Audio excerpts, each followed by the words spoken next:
arrêtez de vous entourer des mauvaises personnes. Ça va être le conseil que je vais vous donner aujourd'hui. Ou alors, efforcez-vous de vous entourer des bonnes personnes. En final, c'est la même chose. Il va falloir que vous acceptiez que autour de vous, il y a des personnes qui vous sont toxiques par rapport à votre projet, par rapport à la ligne directive dans laquelle vous avez envie d'aller. Imaginons que vous avez envie d'arrêter de fumer et vous entourez tous les soirs, tous les week-ends de personnes qui passent leur soirée à fumer autour d'un verre ou dans des moments conviviaux que vous aviez l'habitude d'aller et votre projet c'est d'arrêter de fumer.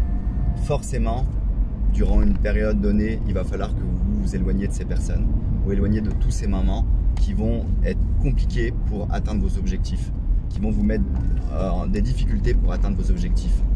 Ce qu'il faut, c'est que vous soyez entouré de gens qui vous poussent, qui vous apportent.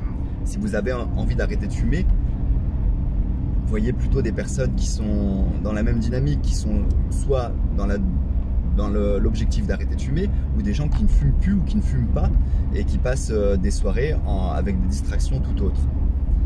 Ça va être vraiment une phase dans votre vie où il va falloir que vous fassiez attention à ça, encore une fois, pour atteindre votre objectif. Je peux vous donner d'autres exemples, hein. Si vous avez envie de préparer un marathon et que vous êtes dans les 6 dernières semaines et que vous êtes à fond dans votre préparation et que vous avez des soirées tous les week-ends, alors bien sûr, il y a des moments donnés dans une vie où faire des soirées tous les week-ends c'est sympa. Mais dans la phase de préparation de marathon, peut-être qu'il va falloir que vous preniez les décisions, que vous assumiez vos choix et que vos axes soient dans la même direction, que vos actions soient dans la même direction que vos axes d'envie, de priorité. Donc si vous avez envie de préparer un marathon et vous entraînez dur pour ça, vous avez pris un coach et vous mettez tout en œuvre d'un point de vue familial, d'un point de vue professionnel, c'est quand même une grosse gestion de l'organisation de préparer une épreuve comme ça. Donc vous n'allez pas tout anéantir en vous entourant de mauvaises personnes.